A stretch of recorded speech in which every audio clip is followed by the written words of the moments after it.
Que le Seigneur bénisse la lecture de la parole. Bwana Mungu abariki neno lake tunasoma. Tutaweza kuketi. Nous sommes en train maintenant de voir ce que fera cette fois dans l'enlèvement dans l'épouse de Jésus-Christ. Nous avons vu que l'écrit des commandements de 1 Thessaloniciens chapitre 4, que ce cri de commandement c'est le message. C'est l'ouverture de cette sceau. Ce sont les 7 honneurs. Et avec ces cris-là, dès que l'épouse entend ces cris de commandement, l'épouse est rassemblée et l'épouse aussi reçoit la foi pour l'enlèvement. Avec ces cris-là, l'épouse est introduite dans le mystère de l'enlèvement de l'église.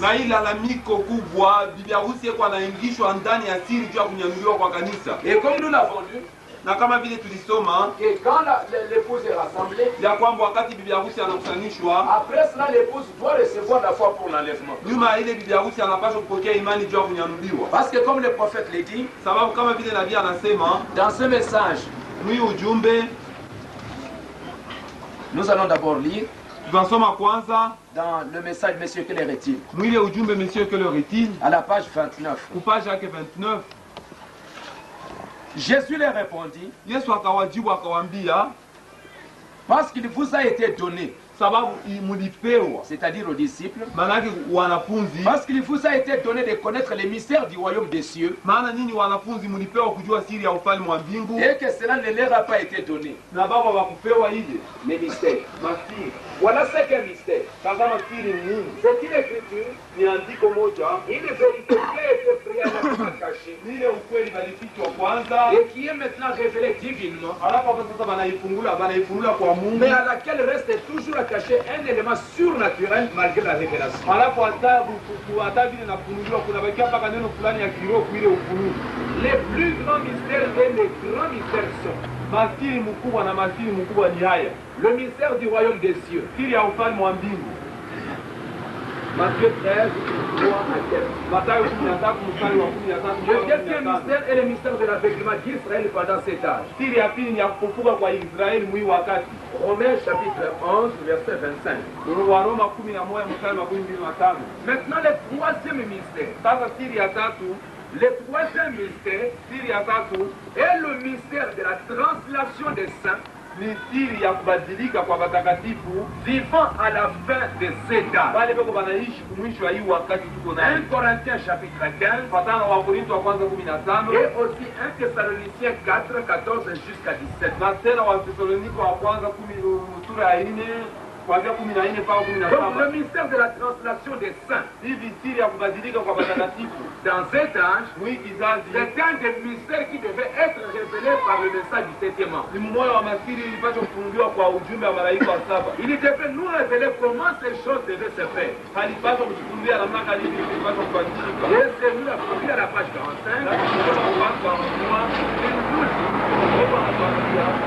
Et quand le mystère fut terminé, Na wakati siri ilimalizika, l'ange dit il n'y aura plus de temps. malaika akasema hakutakuja tena Et wakati. les sept tonnerres firent entendre leur voix. Na ngurumo saba zikatoa sauti Et zao. si c'était quelque chose nous permettant de savoir comment entrer dans la foi de l'enlèvement, Na kama ilikuwa kitu kile kimeweza kuturuhusu kujua namna gani kuingia muimani ya kunyanuliwa, quelque chose est-il sur le point d'arriver kitu fulani kiko tayari kwa kufika, qui fera que ces vieux corps défigurés sans valeur seront changés. kile kitafanya sema hii mili ya ilisha kuzeka haina sana mfano tena. Maintenant les prophètes nous montrent na pia kwa anatuonyesha que ce sont ces sept tonnerres-là ya kwamba ni ile ngurumo saba qui introduiront l'épouse ni ndio itaingisha bibi harusi dans ce mystère-là du changement ou de la translation. mwile siri ya mabadiliko wala ya mili kugeuka mara moja. Et nous avons dit que le chiffre 7 c'est toujours un chiffre mystérieux. Na tuliona ya kwamba namba saba ni mpaka namba ya siri. Nous avons dit que quand Dieu a créé le monde, Tulisoma ya kwamba wakati Mungu aliumba dunia, dans ce message-là, mwile ujumbe la puissance des transformations,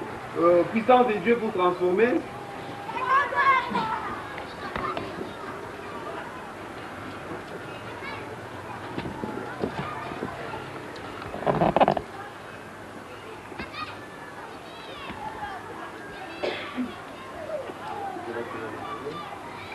tutaisoma hata mwambie. il dit ceci. Anasema hivi, J'ai pensé à la page 5, paragraphe 38. page 5 paragraphe 38. Il dit le mot transformé. Anasema hii neno transformer maana yake kugeuza. J'ai regardé dans le dictionnaire Niliangalia mu dictionnaire, et cela signifie quelque chose qui est changé. maana yake kitu kinabadilika.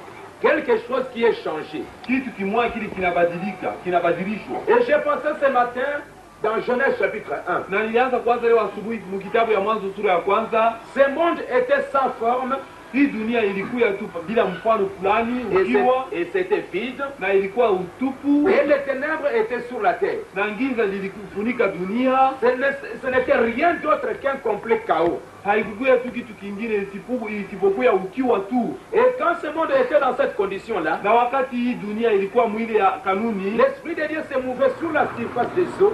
roho ya Mungu ilianza kutulia yulu ya maji, Et alors l'entière image fut changée. na sura yote ya dunia ikabadilishwa D'un chaos total toka ile ukiwa kabisa, en un jardin d'Éden. dunia ikageuzwa kuya sasa shamba la Edeni C'est la mzuri. puissance transformatrice de Dieu Ni nguvu ya kugeuza ya Mungu qui peut prendre quelque chose qui n'est rien ile inaweza kubeba kitu kile hakina kitu et en faire quelque chose de merveilleux. na kukifanya kikuwe kitu kizuri kabisa. C'est la puissance de transformation de Dieu. Ni ile uwezo ya kubadilisha ya Mungu. Le monde était vide, Dunia ilikuwa tutu, le monde n'avait pas de forme, haikuwa na mfano fulani, mais au fur et à mesure que Dieu prononçait toujours la parole, halafu wakati Mungu alikuwa anasema paka neno, le 7e jour, siku ya saba ce monde-là, ile dunia, après que le 7e jour Dieu s'est reposé, nyuma ya siku ya saba Mungu kupumzika, parce que Dieu avait prononcé la parole, sababu Mungu alisema neno. après cela, Nyuma ya ile c'était un monde qui était vraiment, qui n'avait pas de forme, ilikuwa ni ile dunia ilikuwa na mfano, mais après le 7e jour, halafu nyuma ya siku ya après saba que Dieu ait prononcé sa parole parlée, kisha Mungu kusema neno yake ni kusemwa, la terre, dunia qui n'avait pas de forme, ile ilikuwa na mfano est devenu un monde tout à fait nouveau. ikakuya dunia tu mupya, C'est devenu un nouveau jardin d'Éden. ilikuya shamba la Edeni Et mupya, cela a été fait par la parole de Dieu. na ile ilifanywa kwa neno la Parce que Mungu, dans cette parole que Dieu avait prononcée, sababu katika hii neno Mungu quand alisema, cette parole est entrée dans la terre, wakati hii neno iliingia ndani ya udongo, cette parole contenait en elle la puissance de transformation. hii neno ilikuwa ndani yake na nguvu ya kubadilisha. La parole parlée a changé changer le monde, neno yenye kusema iligeuza qui dunia, n'avait pas de forme, ile haikuwa na mfano, qui était plein de ténèbres. ile ilijaa giza. La parole parlait de Dieu Neno yenye kusema a transformé ce monde en un jardin d'Éden. iligeuza hii dunia kuwa shamba la Et Edeni. ça, c'était après le 7e jour. Na hii ilikuwa nyuma ya siku ya saba. Nous avons vu encore Tuliona tena qu'il y avait toujours un rapport avec le chiffre 7. ya kwamba kulikuwa kupatana mpaka na hii namba 7. Quand nous lisons dans la parole de Dieu, Wakati tuko nasoma katika neno la Mungu, nous lisons dans Josué, tuko nasoma katika Yoshua, dans Josué au chapitre 6, katika Yoshua sura ya nous 6, trouvons encore le chiffre 7. tuko nakuta tena hii namba 7. Nous trouvons que le peuple était sorti pour aller prendre possession du pays. Tuko naona sema watu walitoka jua kwenda kukamata ile nchi. Et Frère Branham dit dans le message confirmant sa parole, Na dans ndugu Jean 65, na ndugu Branham kwa anasema mwile ujumbe confirmant sa parole balivili mu 65 à la page 14, page 14 paragraphe 107, paragraphe 107 il dit, anasema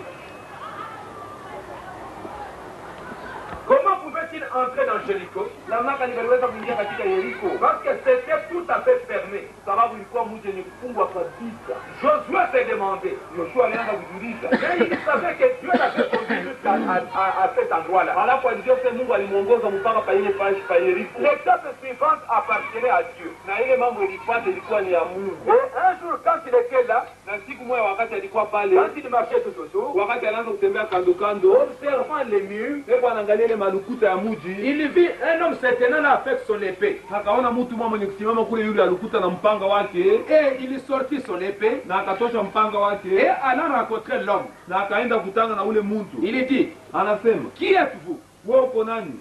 Es-tu avec nous? Wewe ni wetu Et où es-tu pour nos ennemis? wala wewe ni waadui wetu? Cet homme l'a dit, Ule mtu akasema, je suis le chef de l'armée de l'Éternel. mimi ni mkubwa wa jeshi la Bwana. Et il lui dit ce qu'il fallait faire. Na akamwambia kile ilimpaswa kufanya, Comment il devait sonner de la trompette namna gani alipaswa kupiga baragumu, et le mur tomberait. na ile lukute ilipaswa kuanguka. Et voyez-vous Unaona comment il devait sonner de la trompette? namna gani alipaswa kupiga baragumu. Dieu utilise des simples méthodes. Mungu yuko anatumia tu manjia teketeke. C'était si simple. Ilikuwa ni mambo ya teketeke kabisa. Ce que Dieu est en train de faire. Ile Mungu alikuwa yuko anafanya. Nous essayons toujours Tunapimaka kila wakati de chercher quelque chose de grand kutafuta kitu kimoja kilikuwa kikubwa pour faire. juu ya kufanya. Ainsi Josué, Hivi Yoshua il voulait entrer dans le pays de Canaan, dans le pays de Canaan, alipenda kuingia katika mji wa Kanana, mais il y avait un mur parce que Jéricho était complètement barricadé. alafu kulikuwa lukuta mwa mkubwa sababu Yeriko alikuwa mwenye kufungwa Et pendant kabisa. qu'il se tenait là, Na wakati alisimama il y a pale, eu un ange puissant qui est descendu. kulikuwa malaika mwenye nguvu Il lui a alishuka, demandé qui es-tu? naye Yoshua alimuuliza wewe Et nani? cet homme-là a répondu, je suis le chef de l'armée de l'Éternel. Na ule mtu alijibu, mimi ni mkubwa wa jeshi la Bwana. Et cet homme-là lui a dit ce qu'il fallait faire. Na ule mtu alimwambia mambo alipaswa kufanya. Il lui a dit que dit au sacrificateur Alimwambia utaambia wakuhani qu'il puisse contourner la ville 6 fois. wao wazunguruke tu mji mara 6, Et chaque jour une seule fois. na kila siku wataanza kuzunguruka mji mara Mais moja. le 7e jour, Alafu siku ya 7 ils vont contourner la ville 7 fois. watazunguruka mji mara 7, Et la 7e fois, na kwa mara ya 7 c'est là où la chose s'était accomplie. ni kule ile mambo ilitimizwa. Pour montrer toujours qu'avec le chiffre 7, il y a toujours quelque chose de spécial qui est lié à ça. Ndio kuonesha kila wakati asema na hii namba 7 kuko paka kitu kimoja cha pekee kiko kinatembea na namba 7. Et dans le message, il est signe. Na mwile ujumbe ile simu. Ouais, madame dit Ndugu Brahma anasema hivi, le signe. les signes, À la page 41. page 41. Voyez le cas de Josué. Mnaona mambo yenye kuangalia Yoshua. J'aimerais avoir le temps de lire cela. Ninapenda kuwa na wakati ya kusoma ile. Josué chapitre 2, Rahab la prostituée, Yoshua sura ya pili, Rahabu ule kahaba ndumba la croyante. alikuwa mwaminifu. Cette prostituée était une païenne. Huyu ndumba alikuwa mpagani Toute sa famille, elle était une croyante.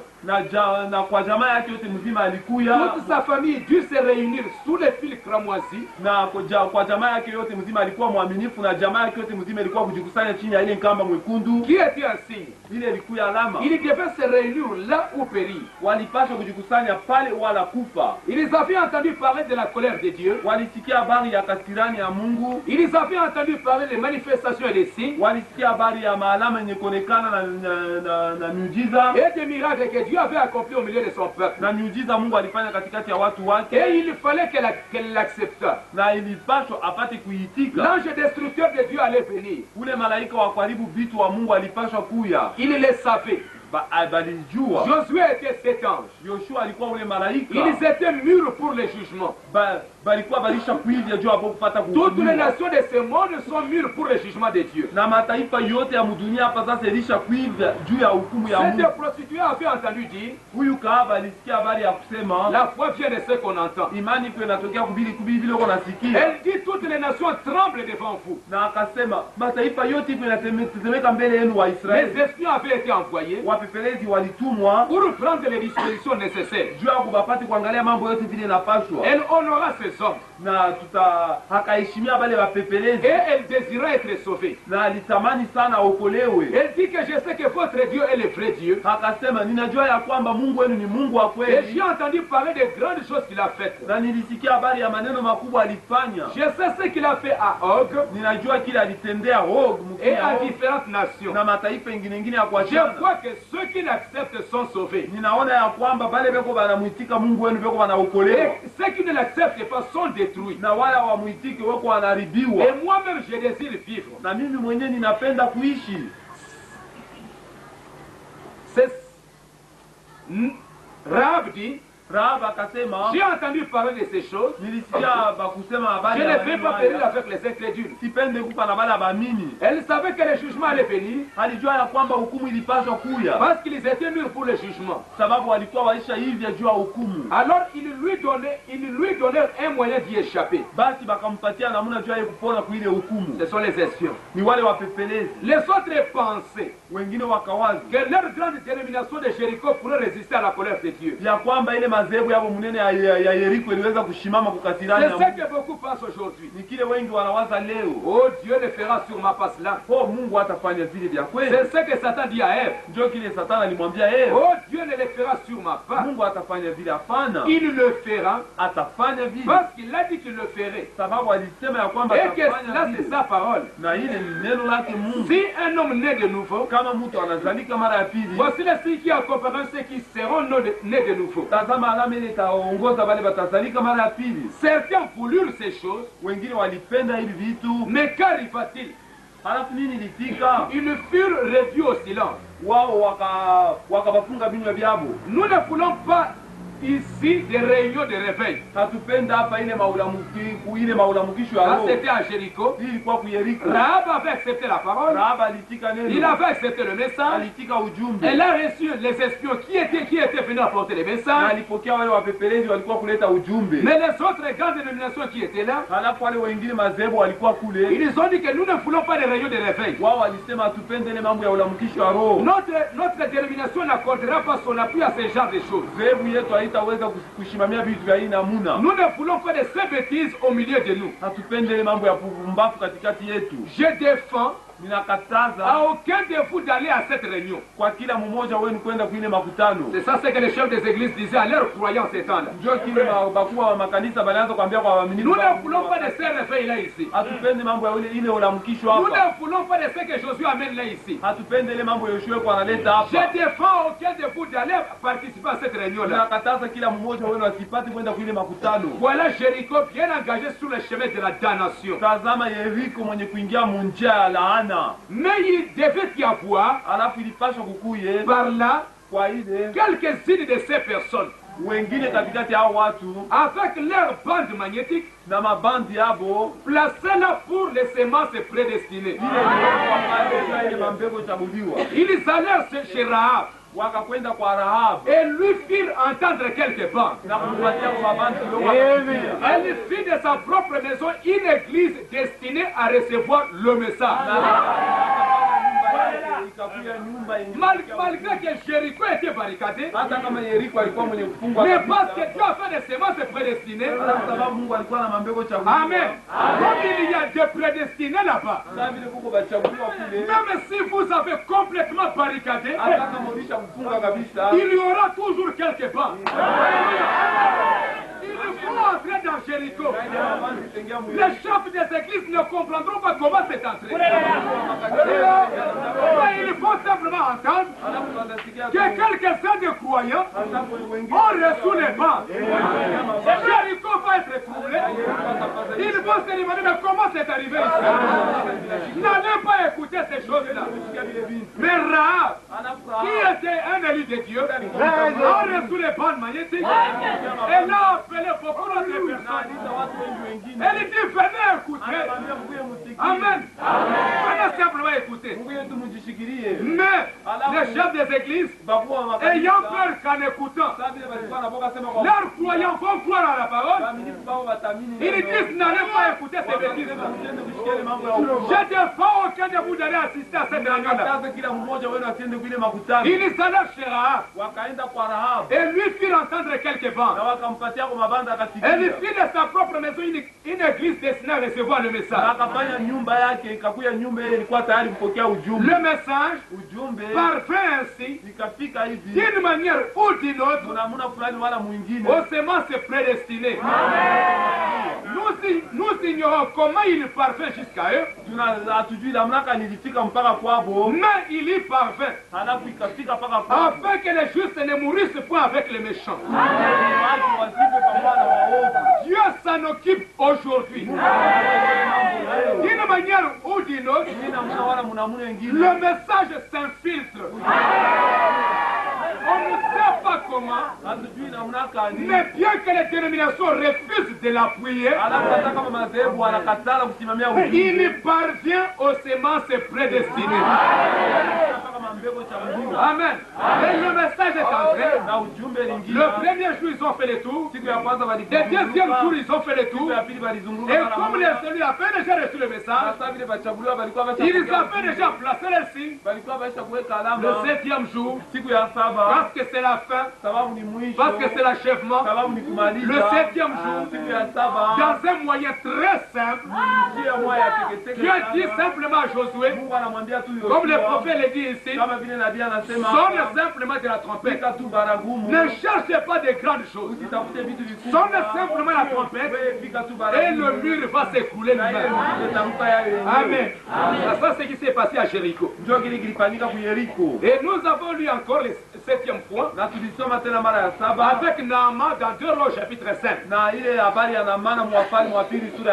Dans le message persévérance, Frère Branham dit ceci.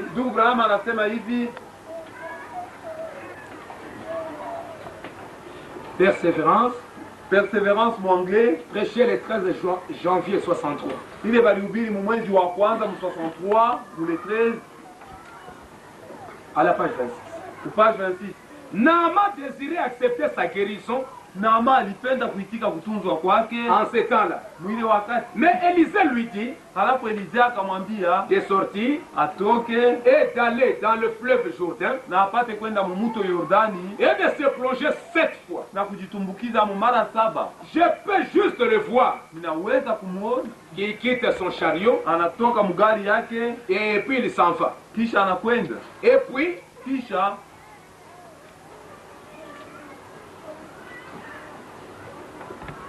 il dit, anasema, j'ai honte de faire ceci. Niko na haya kwa kufanya hivi.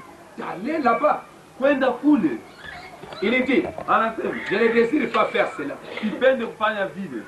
Il se plongea une fois. Akajitumbukiza mara moja. Et il dit, na akasema, j'ai encore la lèpre. Ningali na bukoma. Le prophète avait dit 7 fois. Nabii alisema mara 7.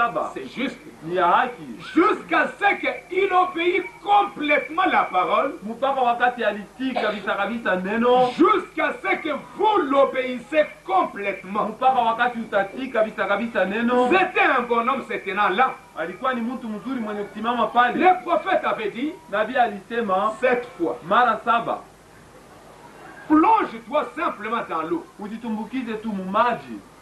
Et si vous ne le faites, si cela ne vous quitte pas la première fois, na kama ile bukoma ikwache mara ya kwanza, plonge-toi encore la prochaine fois, ujitumbukize tena ile mara itafuata, jusqu'à ce que vous l'obteniez. Mpaka wakati utapata mwili yako safi. Maintenant dans un autre message, sasa mjumbe ngine, Dieu a pourvu un chemin pour ces jours-ci. Dieu a pourvu un chemin pour ces jours-ci. Ou un moyen. Voilà njia pour ces jours-ci. Dieu a ici pour page 2. Page yake ya pili c'était ceci. Anasema hivi. Naaman se plongea dans les eaux du Jourdain. Naaman akajitumbukiza mu maji ya Yordani. Il dit, anasema les eaux dans ces pays, maji mwi nchi, les eaux dans mon pays, maji mumukini yangu, sont plus claires et plus c'est mieux. Iko mzuri sana na mweupe kabisa. Mais ce n'était pas ce que les prophètes avaient dit. Alafu akina kile nabii alisema, plonge-toi ici. Alimwambia uitumbukize hapa. Parce que lui, sababu yeye, quand le prophète lui a dit, wakati nabii alimwambia, plonge-toi dans cette eau de Jourdain, uitumbukize mu maji ya Yordani, lui, il a cherché quelque chose de très difficile. Yeye alitafuta kitu kia nguvu kabisa. On sait que le prophète lui a fait dit c'était quelque chose de très simple. Japo kile nabii alimwambia ilikuwa kitu kia teketeke. Lui, il a dit mais il y a beaucoup d'eau ici. Yeye alisema uko mitoni ya maji huku. Mais ce n'est pas toutes les eaux qui devaient te guérir. Alafu haina maji yote ilipaswa kumtunza. Plonge-toi dans cette eau ici. Ujitumbukize paka mwi maji ya Yordani. Il s'est plongé une fois. Akajitumbukiza mara moja. La lèpre était encore là. Alafu bukoma bulikuwa paka pale. 6 fois. Mara 6. C'était encore là. Na bukoma bulikuwa paka pale. Il devait obéir. Alipaswa kutii. Et cela c'était la manière de Dieu. Na hii ilikuwa namna ya Mungu. Quand il obéit pleinement à la manière de Dieu, wakati alitii kabisa kabisa mnamuna ya kufanya ya Mungu, la lèpre le quitta. Bukoma bukamwacha. Et je vous dis ce soir, na mimi niambia leo magharibi, si vous obéissez kama mkitii à la manière de Dieu, kwa namna ya Mungu, la lèpre vous quittera. Bukoma butamiacha. Parce qu'il dit, sababu anasema dans ce message l'influence d'un autre, mwi ujumbe l'influence d'un autre, il dit c'est que la lèpre aujourd'hui. Yeye anasema kile bukoma buko leo. Qu'est-ce que c'est que cette lèpre aujourd'hui? Bukoma leo ni nini?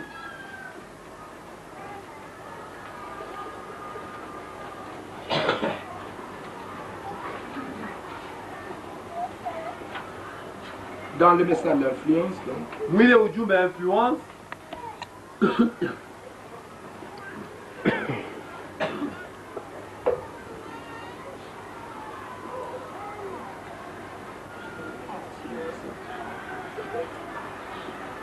Dans ce message d'influence, mwile ujumbe influence, il est en train de parler de ce roi Ozias, Hewa anasema yule ya mfalme Uzia, qui huyu une fois il est entré dans la maison de Dieu, mara moja aliingia mwekalu ya Mungu, et il a commencé à faire des sacrifices. Na akaanza sasa kutolea uvumba. Paragraphe 115. Paragraphe 115. La lèpre, je préférerais à coup sûr avoir la lèpre. Nitapenda kabisa kabisa kuya na bukoma. Que ce genre de lèpre. Bali ya hii bukoma hii namuna. Car c'est la lèpre de l'âme. Sababu hii bukoma bwa leo ni bwabu ni bukoma bwa nafsi. Vous voyez, unaona? Quand vous vous élevez, wakati unajipandisha, vous êtes à ce moment même couvert de lèpre. Ile wakati moya moya unafunikwa na bukoma. Le péché, zambi. Ce qui est pire que la lèpre.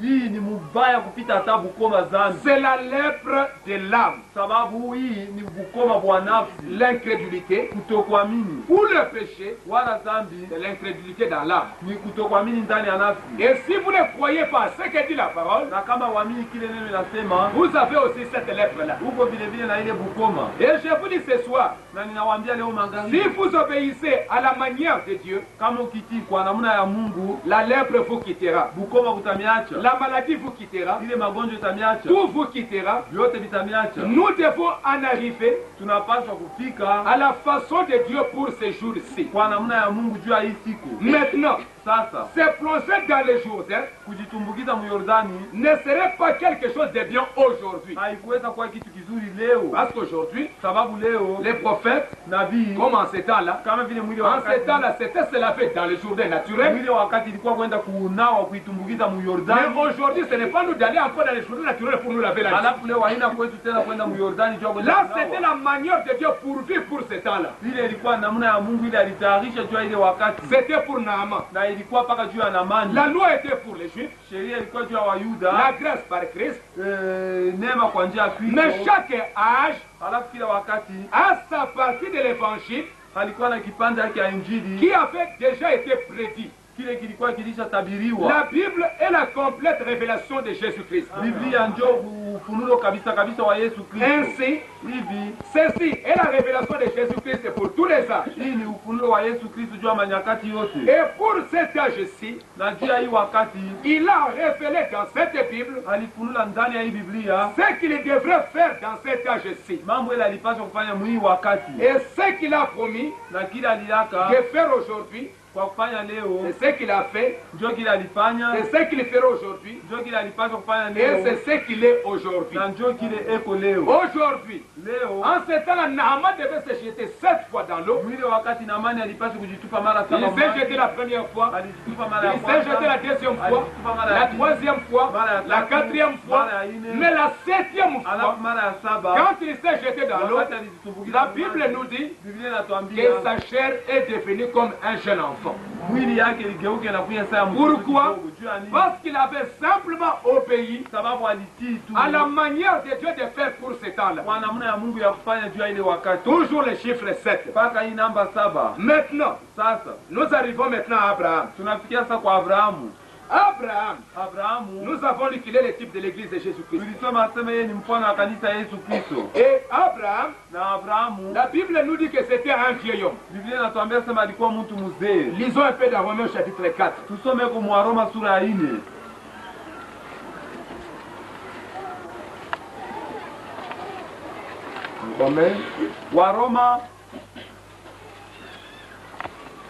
Romains chapitre 4.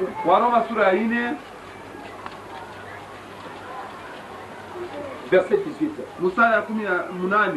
Espérant contre toute espérance. Il crut et devait ainsi les faire d'un grand nombre de nations. Selon ce qui lui avait été dit, telle sera ta postérité. Et sans faiblir dans la foi,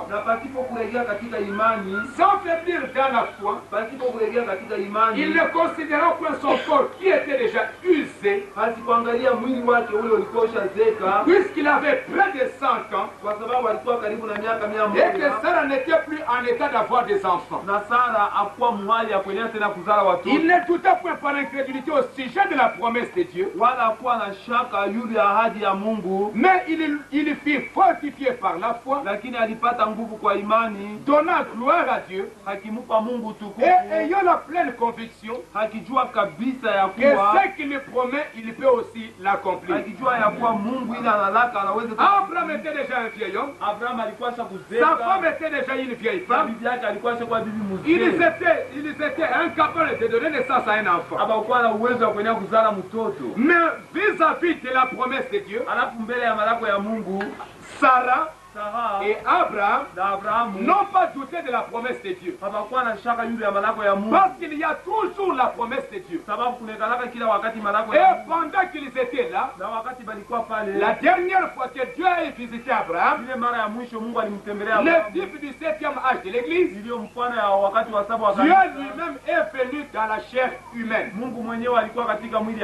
Et quand il est venu dans la chair humaine, il lui a montré d'abord les signes, pour montrer réellement que c'était Elohim lui-même qui était venu dans la chair humaine. Et dans le message, le sceau de Pâques, à la page 23, à la page 23,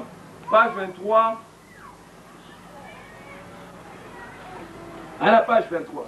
Page 23. Paragraphe 141, 142, 143. Paragraphe 141, 142, 143. L'ange dit, pourquoi Sarah a-t-elle ri? Maintenant, observez, c'était le dernier signe avant que quelque chose arriva à Sarah et à Abraham.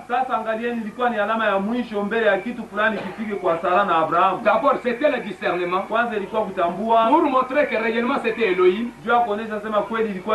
Mais après ce discernement-là, Dieu a dit, cacherai-je à Abraham ce que je dois faire.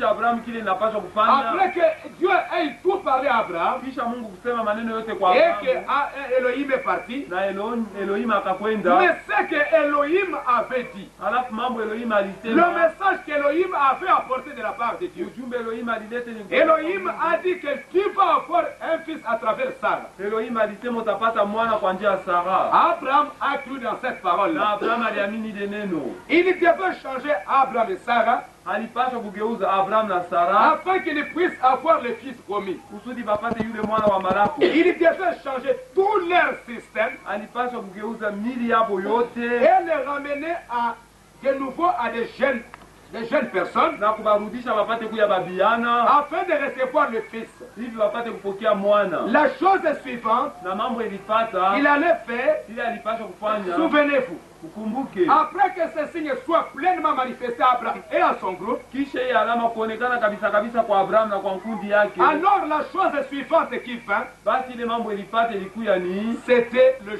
changement. ilikuwa ni mabadilisho ya mili Est-ce que yao. vous suivez bien? Unapata mzuri. Elohim est venu dans la chair humaine. Elohim alikuwa katika mwili Il ya a mtu. discerné les pensées de Sarah. Alitambua mawazo ya Il a Sara, révélé ce qui était dans son cœur. alifunua mambo ilikuwa ndani ya moyo wa Et la Sara, chose suivante qui était venue, na ile mambo ile ilifuata c'était le changement. ilikuwa ni kugeuza kwa mili yabo. Maintenant, nous avons vu Sasa tuliona des choses vitu à travers la justification, kwa njia ya kuhesabiwa haki, la kwa imani, sanctification, utakaso, le baptême du Saint-Esprit, ubatizo wa Roho Mtakatifu, le placement du Fils, kuwekwa kwa mwana, les signes et les miracles, alama na miujiza. ce qui était sa présence Ile ilikuwa kuonekana kwake pour discerner les pensées dans les cœurs. juu ya kutambua mawazo ndani ya maroho, Comme il l'a dit, kama vile alisema, comme c'était au jour de Sodome, kama vile ilikuwa katika siku ya ainsi Sodoma, en sera-t-il à la venue du Fils de l'homme. ndio vile vitakuja wakati ya kuja kwa mwana wa mtu. Nous voyons ceci en train de s'accomplir juste maintenant. Tuko tunaona hii iko inatimizwa hapa sasa. Ce qui s'est passé à Sodome, Mambo ilifanyika nous kusodoma. voyons que la chose est en train de s'accomplir maintenant. Tuko naona sema mambo iko inafanyika hapa sasa. Mais quelle est la chose suivante? Halafu ni mambo kanile ilipaswa kupata Le changement du corps. kubadilika kwa mili. Maintenant, Sasa nous attendons tuko na chunga la venue d'un fils. kuja kwa mwana Gloire. utukufu. Est-ce juste? Liko ya haki. Nous ne pouvons pas les rencontrer dans ces corps. Hatuwezi kukutana naye mwili. Si nous devons être changés Kama tunapaswa kubadilishwa à des jeunes hommes et des jeunes femmes, na kuya babiana banaume na banamuke, alors nous les rencontrerons. basi tutakutana naye. Comme pour Abraham, Kama vile juu ya son Abrahamu, corps devait être changé. mwili wake ulipaswa kugeuka Après le discernement, kisha kutambua, après que Dieu lui ait révélé tous ses secrets, kisha Mungu kumfunulia masiri il y a yote, eu un changement. kulikuwa kuna mabadiliko. Frère Branham dit que c'est la même chose aussi pour nous. Ndugu Branham anasema ni mambo moja Pour la moja sémence royale d'Abraham, juu ya uzao wa kifalme wa il faut que Abrahamu. ça soit de la même manière. Inapaswa vikuye mwili namna moya moya. Maintenant, Sasa il dit anasema dans la fête des trompettes, mahubiri la fête des trompettes,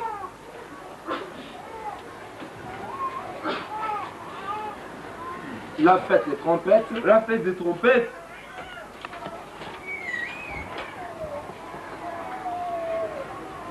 nous l'avons déjà lu hier. tuliisoma jana. Observez, Sarah était une vieille femme, dit la Bible. Angalieni, Sara alikuwa mwanamke mzee vile Biblia inasema, Son sein était mort. na tumbo yake haikuweza tena kuzala. Est-ce vrai? Ni vya kweli. La vie d'Abraham était morte en lui. Na uzima wa Abrahamu ulikuwa wenye kufa ndani yake, Sa sémence, uzao wake n'est-ce pas vrai? haina ya kweli. Maintenant, souvenez-vous, la sémence d'Abraham était morte. Sasa kumbukeni, nguvu ya Abrahamu ya bwanaume ilikuwa yenye kufa. Mais 40 ans plus tard, Halafu miaka 40 nyuma yake il eut 7 fils par une autre femme. akazala hata watoto 7 na bibi mwingine. C'était pas quand Sarah était morte.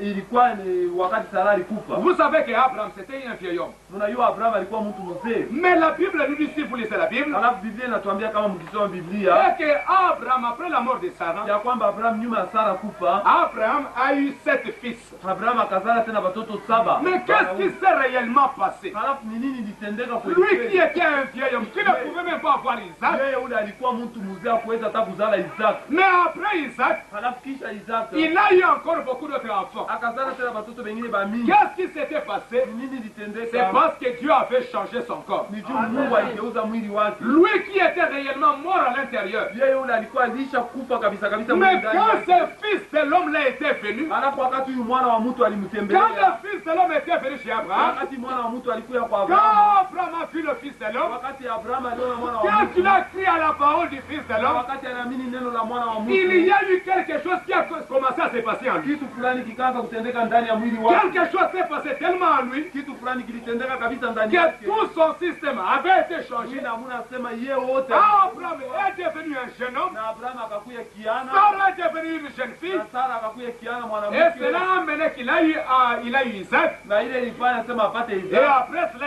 il a eu encore 7 fils. Na nyuma ya ile akapata tena watoto wengine 7. Remarquez ce qui est arrivé. Angalieni kile kilifika. Immédiatement, elle s'est transformée en une très jolie femme, Nyuma yake akageuka kuwa mwanamke mzuri kabisa. montrant par là, Ikionyesha kwa ile, dépeignant ce qu'il va faire à la sémence royale d'Abraham ikionyesha kile atafanya na ile uzao wa kifalme wa pour Abrahamu. recevoir le fils qui a été promis. Juu apate kupokea ule mwana Elle redevint une jeune. Sara akakuya mwanamke Ils kiana. allèrent à Guérard. Bakaenda kule kugera. Et qu'est-il arrivé? Na nini ilifika? Abimelech le roi tomba amoureux d'elle Kule Abimeleki mfalme akampenda et Sara. dit elle est belle et jolie. Na akasema yeye ni mzuri na Dieu wakupendeza. changea son corps. Mungu akageuza mwili wake. Elle fit redevenir jeune. Na akawafanya wakakuya babiana. C'est un mystère Ni siri. qui doit être révélé en ces jours-ci par le Fils de l'homme. Ile nakuwa mwili siku kwa mwana wa mtu. Le message du soir. Ujumbe wa wakati wa magharibi. Le même Fils de l'homme Yule mwana wa mtu qui avait changé le corps d'Abraham. aligeuza mwili wa Le Abrahamu. même Fils de l'homme doit revenir dans ces derniers jours. Yule mwana wa mtu mwana anapaswa kuwa muhimu siku ya Parce que Jésus savait sababu Yesu que alijua ce serait la 7e fois aseme itakuwa ni kwa dans mara le ya 7e saba, âge de l'Église wakati wa saba wa que kanisa, ce sera réellement la fin ndio itakuwa mwisho. et que lui-même, Na yeye mwenyewe conformément à 1 Thessaloniciens chapitre 4, sawasawa na Wathesalonike wa kwanza il sura nne, descendra avec les cris atashuka na ile lalamiko pour kubwa introduire cette épouse dans ces mystères-là. juu ya kuingisha huyu bibi ndani ya ile siri. Afin qu'Abraham, ce mystère-là n'est pas écrit. Na Abrahamu ile siri haina ni kuandikwa. Mais il y a eu quelque chose qui s'est passé avec Alafu Abraham. kulikuwa kitu kimoja kilitendeka na Et Abrahamu. aujourd'hui aussi, Na leo en tena ces temps d'Abraham, mwi wakati ya ce mwi wakati n'était pas à Abrahamu Sodome haikuwa que kusoma. le Fils de l'homme était venu. Ndio mwana wa mtu C'était à la sémence royale d'Abraham. Alafu ilikuwa ni kwa Aujourd'hui aussi, leo le tena Fils de l'homme, mwana wa mtu ce ministère-là, ile utumishi ne sera pas reconnu par tout le monde. haitajulikana Ce kwa ne watu sera que la sémence royale d'Abraham qui reconnaîtra ce ministère-là. ndio utatambua Et ile c'est cette sémence royale d'Abraham mpaka hii uzao wa kifalme wa qui Abrahamu. entrera dans le même mystère qu'Abraham était entré. Ile timu ya mwa Abrahamu Et c'est le Fils de l'homme, na ni mwana wa mtu le message du soir, ujumbe wa wakati wa qui magharibi révélera cela. ndio itafunule Et aujourd'hui, na leo le même Fils de l'homme, ule mwana wa mtu le même Jésus-Christ, ule Yesu le même Dieu ule Mungu qui a fait parler, ule alisema la terre était transformée, dunia iligeuka le même Elohim, ule Elohim le créateur de la Genèse, est venu en ces temps de la fin. Parce que maintenant, nous aussi, na maneno hapa sasa sisi ce corps défiguré, hii mwili ce ilishakuwa corps sans forme, hii mwili sio na ce corps ici hii kimwili va aussi être transformé. inapaswa vile vile Et il faut le Fils de na l'homme, inapaswa mwana comme ce fut le cas pour kama Abraham. vile vilikuwa juu ya Abrahamu. Et Frère Madame dit Na ndugu Abrahamu anasema que ce sont les 7 tonnerres ya kwamba ni ngurumo 7 qui accompliront ces mystères-là. ndio itatimiza ile siri. Et nous avons vu Na tuliona que l'événement qui est arrivé là-bas, ya kwamba ile mambo ilifika pale quand cette constellation des anges wakati kusanyiko la malaika est arrivée, ilifika. qui était cet homme-là? Ule mtu alikuwa nani? Rendre service à Dieu, Mahubiri, rendre un service à Dieu, page 27. page 27. À Tucson, ces grands observatoires. Kule kutucson ile mapazi munene On maobservatoire prit la photographie, il se demande toujours ce qui est arrivé. balikamata hii foto na beko wanajiuliza nini ilifika. Qu'est-ce? Ni nini? Ils mettent encore dans les journaux. Bangali banaweka majournaux. Quelqu'un sait-il quelque chose à ce sujet? Mtu anajua kwa neno fulani yule Sur la manière dont cela aurait pu arriver, yule haina mule kitu kilifika. il n'y a pas de brouillard, Hakuna mawingu mule il yule. n'y a pas d'humidité. Hakuna hata baridi mule. À 45 km d'altitude. Kule ku 45 km kupanda muyuni. Oh là là, Oh là là. il y aurait des signes dans le ciel. Kutakuya alama mbinguni. Et lorsque ces choses arriveront, Na wakati vitu vitafika. et qu'il y aura des tremblements de terre à divers Na kutakuwa endroits, tetemeko la nchi mapazi mbalimbali. mahali, alors le signe du Fils de l'homme apparaîtra dans le ciel. basi alama ya mwana wa mtu itaonekana mbinguni. En ce jour-là, Na katika siku le ile Fils de l'homme se révélera de nouveau. mwana wa mtu atajifunua Et le tena, monde ressemblera à Sodome et à Gomorrhe. na dunia itafanana na Sodoma na Gomora. Frère, n'ignorez pas les choses spirituelles. Ndugu, msikose kujua maneno ya kiroho. Cet homme ici, Huyu mtu, cet ange-là, huyu malaika c'est le Fils de l'homme. ni mwana wa mtu. Et les 7 étoilés, Na ngurumo saba c'est le message qui est sorti du Fils de l'homme. ni ujumbe ilitoka ndani. Comme au temps d'Abraham, Kama vile kwa c'était le Fils de l'homme. ilikuwa mwana wa mtu. Aujourd'hui encore, Leo tena ça doit être le même Fils de inapaswa l'homme. iwe kama yule mwana wa mtu moya moja. Amen. Maintenant, lisons Sasa tusome comment nous nous introduisons sur ces grands mystères. namna gani nasi vile vile tutaingia katika hii siri. Parce que nous avons entendu les cris. Sababu tulisikia ile Nous avons vu que les cris, c'est ces messages. tuliona sema ile lalamiko ni Les cris, c'est les 7 tonnerres. hii lalamiko ni ngurumo saba, Ce sont les 7 sceaux. ni nyuri saba, C'est le 3e poule. troisième poule. Amen. Amen. Et ça, les cris. Ndio hii lalamiko.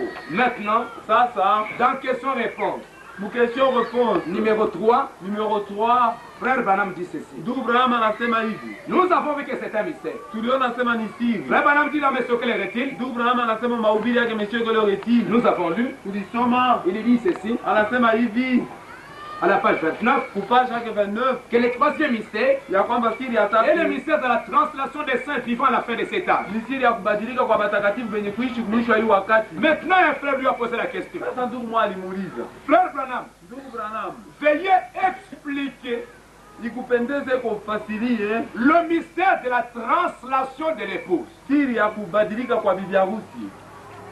C'est juste un changement. Ni kugeuka tu.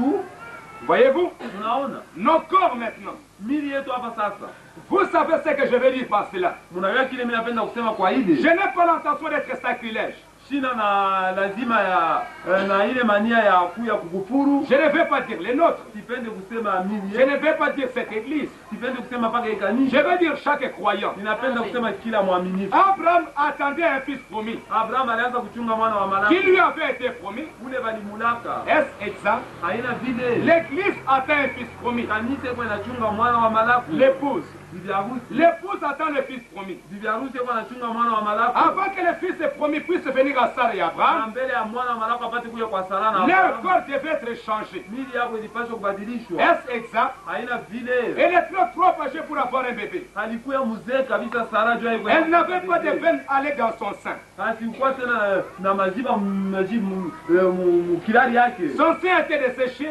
Kilari yake kilikuwa kisho. Son ventre n'était pas fécond. Tumbo yake haikuweza tena kuzala. Elle était stérile. Alikuya tasa. Elle ne pouvait pas avoir le bébé. Asikuweza kuya na bebe. Son cœur était trop vieux pour supporter l'enfantement. Na roho yake ilikuwa ishazeka sana jua kuenea kuvumilia. Ainsi, qu'est-ce qu'il arrivait? Nini ilifika? Dieu l'a transformée en une jeune femme. Mungu alimgeuza anakuja kijana mwanamke. Et il a fait la même chose pour Abraham. Na alifanya mambo moja juu ya Abraham. Car il dit que son corps était comme mort. Sababu anasema mwili yake ilikuwa kama yenye kufa. Voyez-vous? Unaona? Il dit changer leur corps Akageuza mili yao. afin de recevoir le fils promis. Kusudi wapate kupokea mwana wa Malako. Et nous, Na sisi nous ne pouvons pas recevoir le fils promis hatuwezi kupokea mwana wa Malako. qui nous a été promis aujourd'hui Vile balitulaka leo. dans ces corps dans lesquels nous vivons. Ndani ya hii mili ndani yake twiko. Ces corps sont des corps de péché. Hii mili ni mili ya dhambi. Écoutez maintenant. Musikie sasa.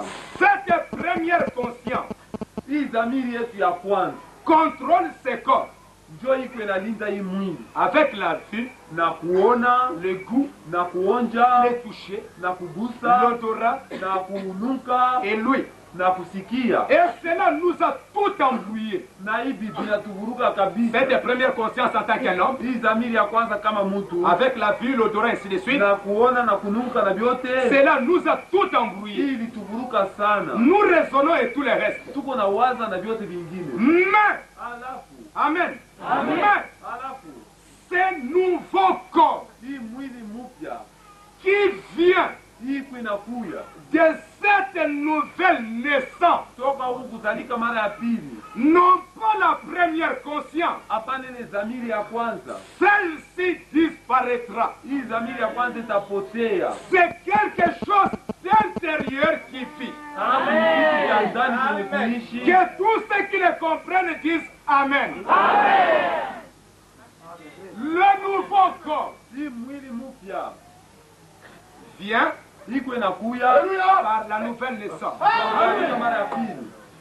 Comme c'est fini qu'avec Abraham, Kama vile vilikuwa juu ya Abrahamu, ce sera la même chose vitakuwa tena sawa sawa. avec l'épouse de Jésus-Christ.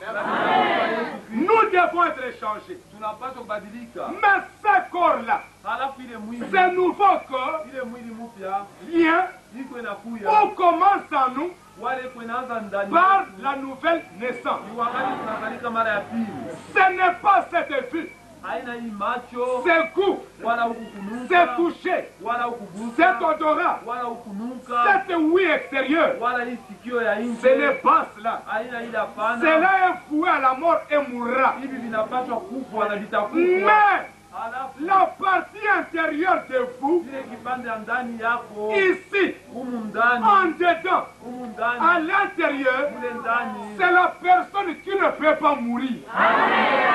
yeye kufa. Voyez-vous? Unaona, Et c'est la personne na ni ule mtu à partir de laquelle kuanzia kwake la nouvelle vie commence, uzima mpya kwa inaanza à cette nouvelle naissance, kwa kuzalika mara ya pili, et cela forme une autre personne na hii kwa inafanya mtu à mwingine l'image de cette personne que vous êtes. kwa mfano wa huyu mtu wiko. Comprenez-vous cela? Unasikia hii mambo Ainsi, hivi, potentiellement, c'est là-dedans. mule ndani, Et qu'est-ce que c'est? na ni nini? La parole promise avant la fondation du monde. Inapo mbele ya Bwana. Est-ce que vous comprenez bien? Donc le grand mystère du changement de l'épouse. Hivi siri mkubwa ya kubadilika kwa bibi harusi. Le grand mystère, Siri mkubwa c'est que nous croyons les cris. wakati tunaamini, Alléluia. C'est que nous recevons les cris. wakati tunapokea la Le Christ c'est le message. andiko ni Le Christ c'est le set étonné. Ça doit amener un changement dans l'épouse. mabadiliko ndani. Un jour réellement, Siku moja kweli ce kweli. corps va être changé. Mais avant que cela réellement puisse se faire, Halafu mbele ya hii ipate kufanyika à l'intérieur de nous, kule ndani yetu, à l'intérieur, quand nous recevons le Christ, wakati nous tunapokea recevons le tonnerre, tunapokea nguvu, quand ça entre en nous, wakati inaingia ndani yetu, un nouveau corps, mwili mpya Amen. Un nouveau corps est créé en nous inaumbwa ndani mwetu, à l'intérieur. Et ce corps-là, na ile mwili c'est le corps parole. Est-ce que vous suivez bien? C'est le corps parole qui commence au moment de la nouvelle naissance. inaanza wakati ya C'est kuzalika mara vrai. ya Est-ce que pili. vous comprenez bien? Donc, ce ne sont que Hivi ni paka ces gens-là qui croient en cet tonnerre, qui croient véritablement que l'Apocalypse 10 est accompli. Quand tu crois le message, ce message-là, ile ujumbe il y a quelque chose à l'intérieur. Amen. C'est la parole. ni neno Autour de là, pale, ceci reflète seulement le négatif. iko inaonyesha Ce corps, ce tu n'est que le kimwili. négatif. Hii mwili ni mpaka kile kitakufwa, Mais cela reflètera le positif. halafu hii itaonyesha Alléluia. kile La parole, neno. vous voyez, Unaona, est la même chose. na hii mambo moya moyo, Ou plutôt, wala l'enlèvement de l'épouse sera pareil. kunyanyuliwa kwa bibi harusi kutakuwa sawasawa. La parole qui est en vous, Neno ni kwa ndani yako, le corps mwili se matérialisera itaonekana autour de cette parole. kando kando ya hii Et la même chose arriva pour ça. moya ilifika juu ya saa. Pendant que cette parole est en vous, Wakati neno iko ndani yako, qui est venu avec les cris, nani alisikia? cela montre réellement Iko inaonyesha que kweli. toi déjà, Asema wewe avec la nouvelle naissance, na kuzalika mara ya pili avec la parole en vous, na neno ndani yako, un nouveau corps commence déjà. C'est pour que ça ne soit pas de la théorie. Est-ce que vous suivez bien? Est-ce que les saints étonnés ne sont pas simplement de la théorie, mais qu'il y a réellement quelque chose dans l'épouse? Amen. Dieu, en proclamant la parole, il met quelque chose dans votre âme. Amen. Après cela, qu'est-ce qui va se passer? nini itafanyika Au fur et à mesure wakati que vous allez manger la parole. Parce que nous avons vu que l'écrit, c'est le pain de vie. Amen. Au fur et à mesure wakati que la parole, non pas quelle sorte de parole. Ça n'est que ça message. Au fur et à mesure que vous mangez, ce corps grandit en vous. Ce corps grandit en vous. Jusqu'à ce qu'un jour, amen, avant que nous quittions cette terre, vous allez voir quelque chose va arriver. Vous avez un nouveau corps. Amen. Amen. Ce corps-là qui s'en ira au ciel. Disons encore quelque chose. La nouvelle naissance. Un mystère. C'est merveilleux. Dans Christ, c'est la révélation du mystère de Dieu. Christ est la révélation du mystère de Dieu. Merci Seigneur.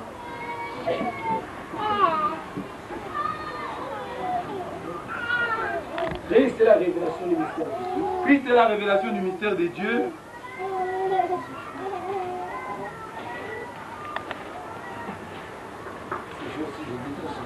Hii siku na sababu kabisa. Bon, lisons tout de même dans... Je l'ai ici. Christ est la révélation du mystère de Dieu. Christ est la révélation du mystère de Dieu. Pour montrer que la nouvelle naissance, ce n'est plus quelque chose à jouer avec. J'avais bien l'intention d'en parler, mais on n'aura pas le temps d'en parler. À un autre moment. Il dit ceci. Vous allez comprendre ce que c'est la nouvelle naissance. Il dit ceci à la page 24. Cela, c'est la pensée de Christ. C'est la pensée de Dieu. C'est cela qui révèle la nouvelle naissance. Et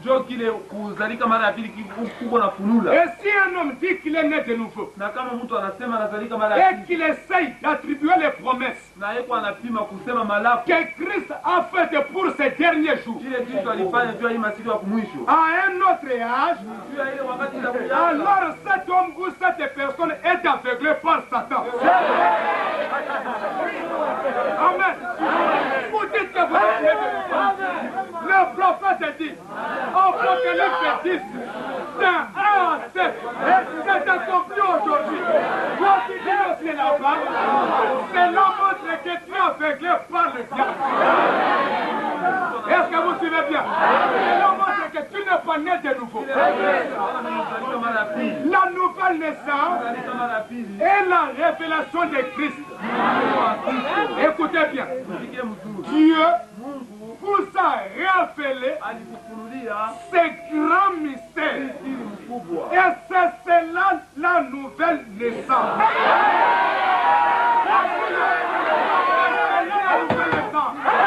Est-ce que vous suivez bien? Ces grands mystères.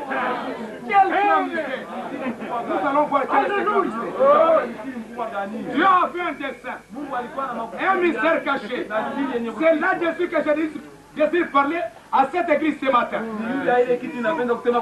Sur ce mystère caché que Dieu a fait dans sa pensée avant la fondation du monde. Et comment il est en train de se dévoiler dans ce temps même où nous vivons.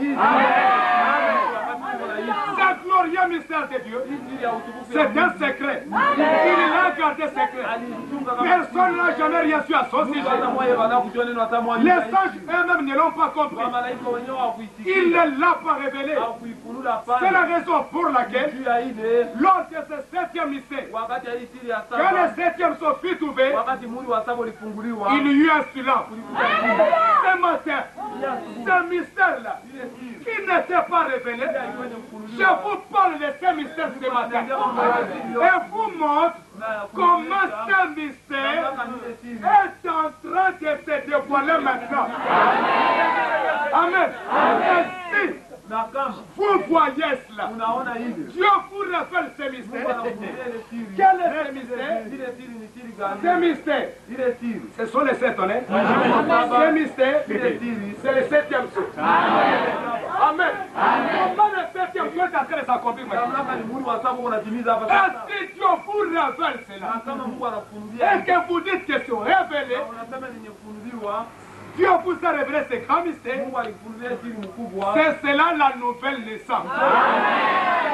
Amen. Alors, qu'allez-vous faire? Sasa utafanya nini? Lorsque vous verrez ces groupes réunis, Wakati utaona inkunje ni là où la révélation est en parfaite harmonie, pale ufunuo kutembea mzuri et kabisa. où Dieu l'exprime au travers de sa parole, Na pale Mungu anaionyesha kwa njia neno lake. par les mêmes actions, Kwa hii matendo moya. de la même manière qu'autrefois. Ile namna mwamwa kama zamani. Oh, si seulement l'Église connaissait sa position, Kama kanisa liweza kujua pale anashimamia. elle la connaîtra un jour. Ataijua siku moja. Alors, Amen. Alors, ce sera l'enlèvement Na itakuwa sasa ni quand elle reconnaîtra sa wakati position. kanisa atajua kazi yake. À la page 29. Page 29. Tout dépend de votre naissance. Mambo yote inaangalia namna ulizalika. Si vous êtes né de la parole de Dieu, Kama ulizalika kwa neno la Mungu. alors Dieu a la prééminence dans son Église. Sasa Mungu ana nafasi ya kwanza mkanisa yake. Aujourd'hui, Leo les gens disent, watu wanasema c'est une dénomination. ni dhehebu. Mais non, Hapana. c'est Jésus-Christ. La nouvelle naissance. Révélant en vous Mwenye kufungua ndani qu'il yake. a la prééminence Ya kwamba yuko nafasi. afin qu'il puisse exprimer sa parole. Kusudi apate kuonesha neno lake. Et tout ce qu'il a promis pour ces derniers jours, Na yote ile alilaka juu ya hii siku ya kumwisho. il peut l'accomplir au travers de son corps. Anaweza kuitimiza kwa njia ya mwili wake. Remarquez, Angalieni. tout se passe maintenant Mambo yote de yanatendeka. la même manière qu'au jour de Christ. Mpaka mwili namna mwamwa kama kusiku ya Kristo. Amen.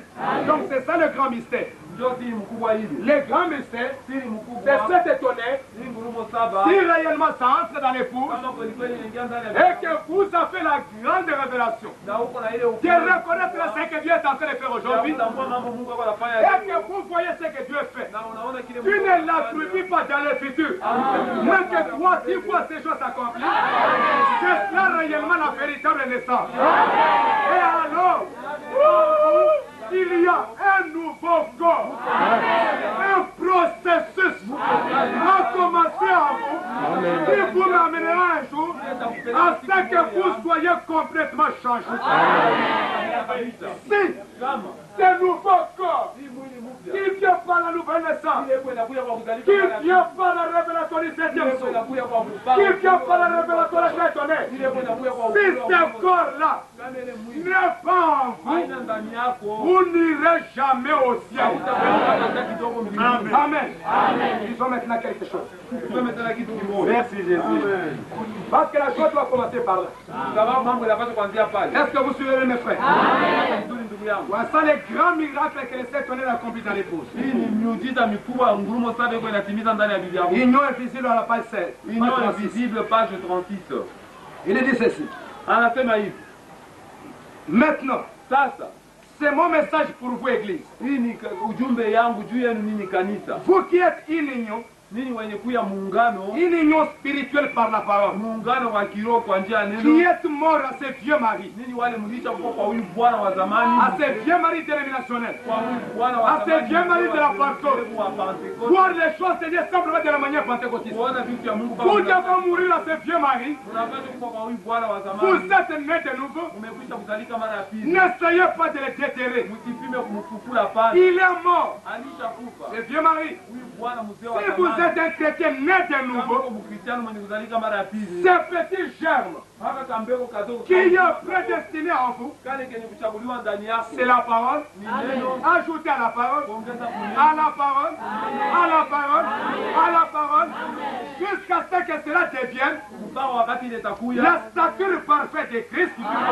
Mkamilifu Kristo. C'est vrai, de telle manière qu'il puisse venir prendre son épouse. Unaona kama anaweza kwa kubeba bibi harusi. Quand vous avez déjà Wakati huko. cette nature-là, Uko na hii. Pour na hii ces nouveaux tabia. corps, Wale mwili ces mpya corps ndani yako. paroles, Hii mwili neno. est déjà en vous, Iko ndani yako. pour que ça puisse grandir. Juu ipate kukomea. Parce que c'est la parole. Sababu ni neno. Quelle parole? Neno gani? Pas n'importe quelle parole.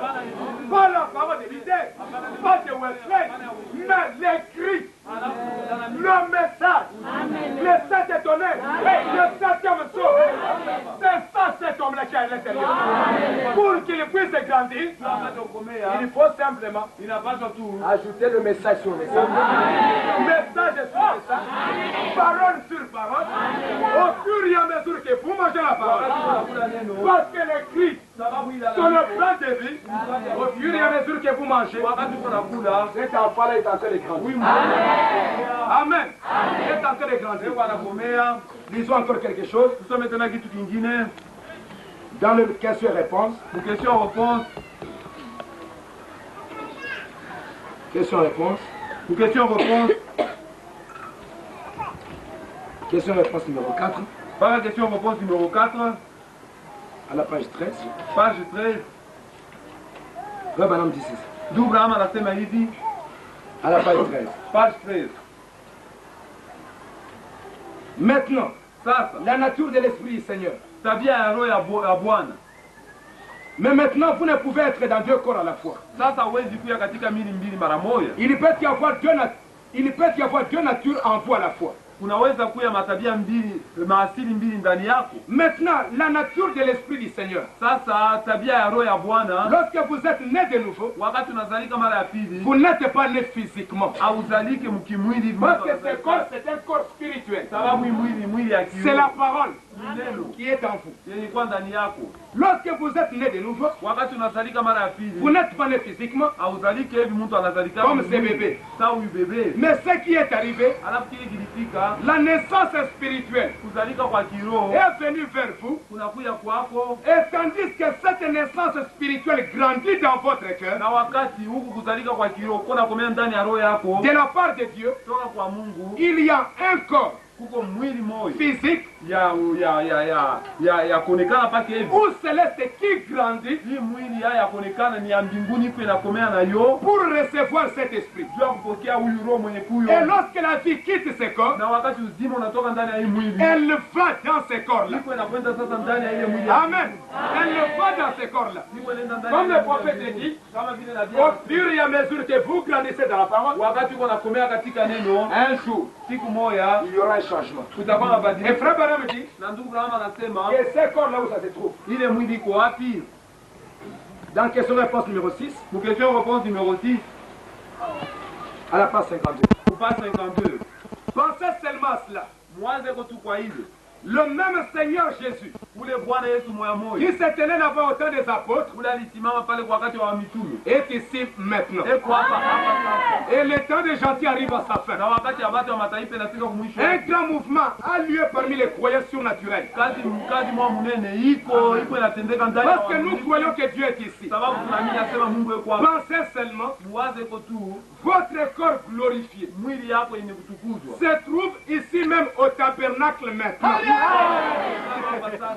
La présence du Saint-Esprit Kuonekana kwa Roho Mtakatifu qui est votre condition glorieuse. ndio hali yako ya utukufu. Vous êtes glorifiés en Christ maintenant même. Katika Kristo hapa sasa. C'est qu'il a justifié et les a glorifiés. Wale alihesabiwa haki aliwatukuza. Et votre propre corps glorifié Na mwili yako yenyewe yenye kutukuzwa. se tient près de vous maintenant en Jésus-Christ. Liko karibu na wewe hapa sasa ndani ya Yesu Kristo. Pour vous donner Juu ya kunipatia une force nguvu comme une charge entrant dans une batterie. kama uwezo fulani yote inaingia ndani ya bateri. Le Saint-Esprit en vous. Roho Mtakatifu ndani yako. Amen. Amen. Quand frère Branham, Wakati ndugu Branham il est allé dans l'au-delà, alikwenda kule ng'ambo, il dormait, alikuwa mwenye kulala et en un clin d'œil, na mkuvinya kwa en licho une seconde, mu dakika moja tu il s'est vu de l'autre côté. alijiona hizo kufika kule ng'ambo Il ingine. était déjà un vieil homme. Alikuwa mtu mzee. Là, je crois que ça doit être en 60 bien 61. Saami na wazee nafasi kwa 60 au 60. Et il dit que quand il était là, Na anasema wakati alikuwa kule, dans le message, les choses qui doivent être,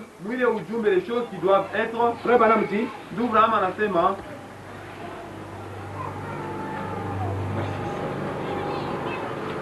il dit, anasema quand il est monté là-bas, wakati alipanda kule, il dit que cet endroit-là, anasema ile pale le ciel, mbinguni ça se trouvait à 6 mètres de lui. ilikuwa kuma metre sita yake. Parce que vous croyez que le ciel, vous allez monter, je ne sais pas où. Maneno na wazete mbinguni utapanda juu wapi? C'est tout plein. Merci Seigneur. Amen. Il change simplement. Anageuka tu tunaingia Mungu. Je pensais, Nilianza kuwaza ceci est étrange. hii ni mambo ya kushangaa. J'ai regardé en bas, Niliangalia chini, j'ai regardé niliangalia et je n'étais plus un vieil homme. na sikukuya tena ule mtu mzee. J'étais jeune. Alafu nilikuwa kiana. Ce corps-là, Alafu ile mwili il a vu qu'il est jeune. aliona anakuwa kiana. Vous croyez qu'il est d'abord parti, Unaweza walikwenda mbele, il a regardé où le corps de Branham. aliangalia ni wapi mwili ya Branham. Il prend le corps, il se met, Ah, na kama mwili et puis anaibeba. il va au ciel. Amen. ce corps-là, Frère Branham dit, c'est ici maintenant. Quelque part ici. C'est corps glorifié. C'est corps de la parole. Et simplement un jour, comme le prophète l'a dit, et que ces corps ici que nous avons, disons un peu quelque chose dans les choses qui, dans Christ est révélé dans sa propre parole. Qu'est-ce qui va arriver un jour? À la page 14. Quand il parle de ces soucoupes volantes. Vous voyez ces petites poches parcourant les ciels appelées soucoupes. Nous ferons mieux de ne pas en parler. Entendez comment ces gens commencent à disparaître. Vous dites, on n'entend plus parler d'eux. Ils sont là. Et ils ne sont pas là. C'est ainsi que l'enlèvement se passera. L'un d'eux, ils sont là. Ils ne sont pas là. Pourquoi? Parce que le ciel, Frère Branham dit, et les gens croient que quand on ira au ciel, on va faire des milliers de kilomètres. Merci. Toujours dans ce message.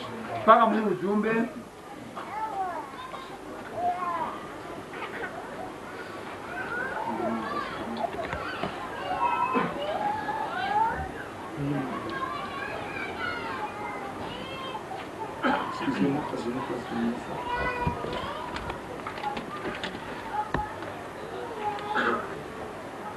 bon, il dit ceci, à paragraphe 63. Paragraphe 63. Ils vont découvrir un jour qu'ils ne sont pas en train de parcourir 150 millions d'années-lumière. Ils sont en train de tourner en rond.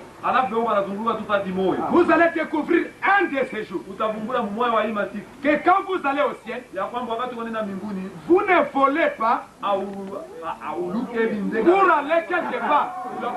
Vous êtes toujours ici, juste dans une autre dimension, plus rapide que celle-ci. Ici même, au travers de cette maison, il y a de la couleur qui passe. La couleur de chaque chemise. Amen. Bien inscrit sur les enregistreurs tournant autour de la tête. Il y a des voix ici, on ne voit pas. Parce que c'est une autre dimension. Et Frère Branham dit, un jour nous allons découvrir qu'aller au ciel, ce n'est pas vous allez voler, oui, vous allez tout. Non, le ciel n'est pas loin. Frère Branham dit que c'était à 6 mètres. Est-ce que vous suivez bien? C'est simplement, en un clin d'œil, on est dans une autre dimension. Le monde va commencer à changer. Parce qu'ils sont partis, mais nous sommes toujours ici, mais seulement quelque part. Alléluia. Amen. C'est corps-là, il y est en nous. Est-ce que ce corps-là, quand on ouvre ici, est-ce qu'on voit le corps? Si on ouvre ton corps ici, mais je crois qu'il est là. La parole est ici. Mais quand on ouvre, on ne voit pas. Alléluia. Un jour aussi, ce corps sera ici, mais avec ce Dieu, on ne le verra pas. Pourquoi? Parce que c'est un corps parole. Amen. Lisons un peu quelque chose pour terminer. Alléluia. Dans les choses qui doivent être toujours. Les choses qui doivent être. Parce que c'est corps. Sababu imwili. Je lis simplement la dernière citation. Niko nasoma tu maandiko. Il dit, souvenez-vous. Anasema kumbukeni. Nous pensons, nous nous inquiétons beaucoup de ces corps-ci. Tuko nahangaika sana juu ya hii mwili. Nous mettons beaucoup d'habits dessus. Tuko naweka mavazi mingi yulu. Nous nous inquiétons de beaucoup de choses. Tuko nahangaika yule ya vitu vya nous changeons et nous changeons. Tuko nageuka tunageuka. Mais ces vieux tabernacle terrestre ici, vous savez ce que c'est? Ce corps, ce corps-ci est comme un vieux costume que vous portez. Un costume que vous portez une fois. Mais maintenant, vous en avez un de mieux. Amen. Un jour, vous allez l'accrocher ces vieux costumes dans une armoire. Parce que vous avez un de mieux. Amen. C'est quoi? Vous êtes l'intérieur de ceci. Souvenez-vous, le vrai vous est à l'intérieur de ce corps. Vous, l'Esprit de Dieu est à l'intérieur de ce corps-ci. Amen. Un jour, qu'est-ce qui arrivera? Vous mettez. C'est comme ce corps terrestre, ce corps, le vrai corps, le vrai vous est à l'intérieur de ces vieux costumes. Amen. Le vrai vous est à l'intérieur. C'est comme Branham dit, vous n'avez pas vu le vrai Branham. Vous voyez simplement les corps. Amen. Mais le vrai vous est à l'intérieur. Et c'est pourquoi, mes frères, nous nous inquiétons beaucoup pour ces corps. Le frère Branham dit que ces vieux corps, c'est une maison pestiférée. C'est un vieux costume. Moi, je vais aller au ciel. Quand je vais aller, je vais simplement enlever ces vieux costumes. Ils ont fait ce qu'il dit là. Quand Christ est révélé dans sa propre parole. Je termine. Ils sont là, ils ne sont pas là. C'est ainsi que l'enlèvement se fera. L'un d'eux pourrait simplement se laisser aller. Et ce corps terrestre va revêtir le corps céleste. Ils seront cachés, ayant laissé leurs cheveux et leurs os. Il y aura une transformation soudaine qui dans simplement l'espace et rentrant à la maison. Amen. Nous voyons ces choses se passer maintenant. Et le Pentagone se pose des questions au sujet de ces lumières mystérieuses. De toutes ces choses qu'il voit dans le ciel. Vous voyez qu'ils ont eu une dans les journaux ici à Jeffersonville. Ils disent qu'ils ne savent pas ce que c'est. Mais écoutez, petits enfants, cela vous prendra un de ces jours. Ils ne sauront pas ce qui leur est arrivé. Un partira sur un chemin. Un autre ira vers la maison du pasteur. Un autre ira ici. Et la première chose que vous saurez est qu'ils ne sont plus là. Parce que qui est le type? Dieu l'a pris et il ne fuit plus. Amen. Ils sont un pays derrière. Amen. Tant que ça répond sur la Genèse. Paragraphe, je crois, 63, je ne sais pas. Paragraphe 87. 87.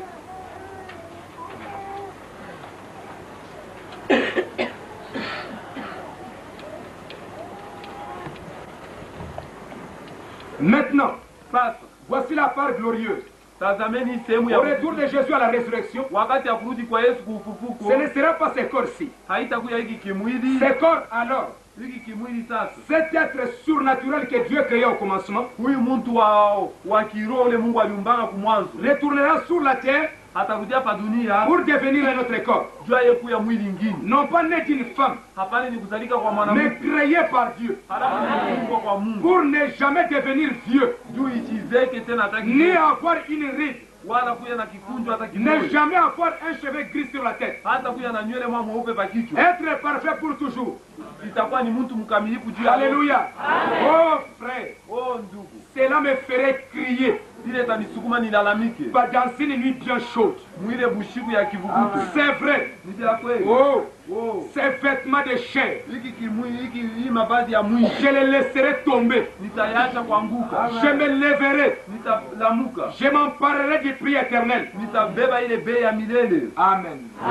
Et ça, c'est ce qui va se passer avec Ndio eux. kile kitatembea na bibi harusi. Donc, le grand mystère Hivi siri mkubwa commence d'abord à l'intérieur. iko inaanza kwanza humu ndani. Et au fur et à mesure que ce corps, parole, à l'intérieur, Na wakati mwili neno humu ndani est en train de grandir, iko inakomea. comme frère Banam le dit, Sasa vile ndugu Brahma un anasema jour, siku il y moja aura un autre corps qui va se matérialiser autour de la parole. utakuwa mwili ingine itaonekana kando kando ya neno. Vous laisserez tomber cette chair. Utaache hiki kimwili Je ne sais pas comment ça va se faire. ila unaka vitafanyika. Mais Alafu il y aura un autre corps. utakuwa mwili Et ingine avec ce corps-là, na pamoja na ile mwili. nous irons au ciel.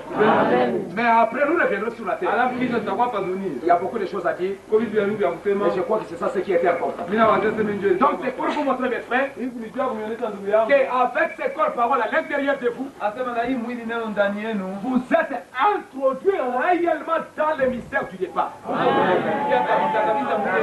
Que vous soyez sûr qu'il y a quelque chose en vous.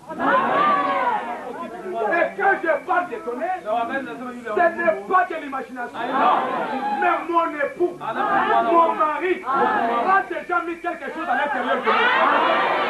Amen. Quelle fois que je peux me vanter maintenant, dire que je ne parle pas simplement de tonnerre, mais ce tonnerre est en moi. C'est la parole. Alléluia. Cette parole-là grandit en moi. Et moi-même, je deviens un tonnerre pour lui.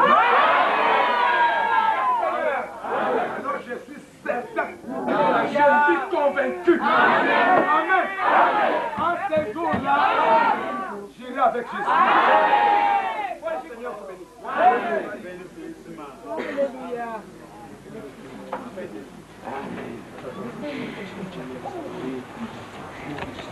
Merci Seigneur Jésus. Alléluia. Merci beaucoup, Frère Dioka. Que le Seigneur vous bénisse pour la parole de Dieu. C'est réellement la parole pour l'épouse. Nous avons entendu la parole de Dieu et nous avons vu que c'est le tout dernier mystère pour l'épouse. Le mystère de la transmutation. Et je suis heureux que le frère soit arrivé là-bas. Maintenant, si vous avez quelque chose dans votre cœur, si vous n'êtes pas encore arrivé à posséder totalement cette parole dans votre cœur, le Seigneur peut encore vous aider ce soir. Inclinons nos têtes. Si ce mystère de la nouvelle naissance n'a pas encore commencé en vous, vous pouvez maintenant descendre à l'autel, supplier Dieu jusqu'à ce que sa parole naisse dans votre cœur. Et s'il y a un moindre péché, c'est maintenant le temps où il faut être plus que sincère. Parce que c'est le temps de l'épouse. Inclinons nos têtes. Je vais offrir la prière. Et si vous avez quelque chose, levez la main. Si vous voulez que Dieu vous baptise du Saint-Esprit, et que vous receviez cette naissance en vous, et que cette parole, cette révélation de cet honneur puisse naître en vous. Merci Seigneur ce soir encore. Parce que la Bible disait que Dieu dans les derniers jours, il enseignera lui-même son peuple. C'est vrai Seigneur, toi en tant que grand enseignant, tu es venu ce soir pour nous enseigner. Pour que nous puissions comprendre comment nous pouvons entrer dans ce mystère de l'enlèvement. Crée une naissance en nous Seigneur,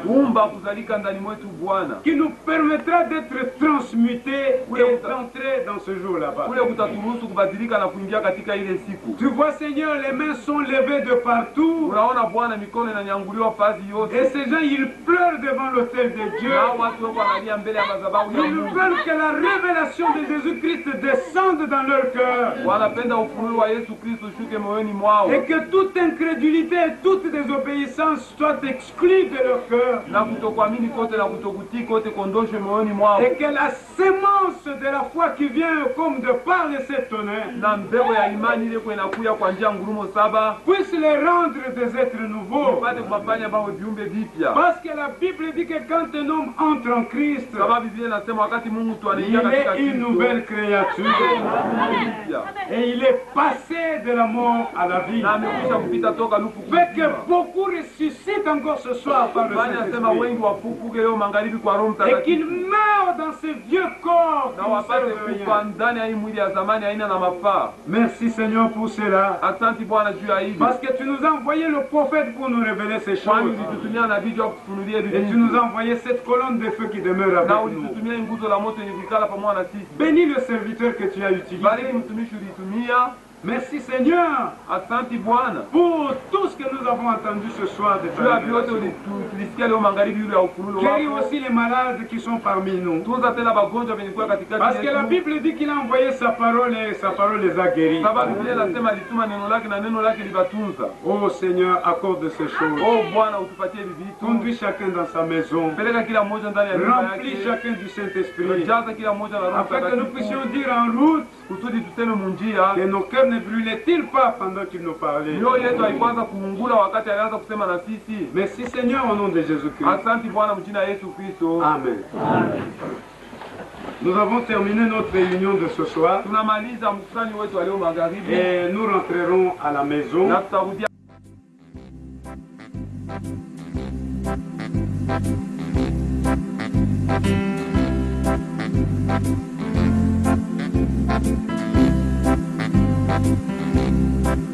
Thank you.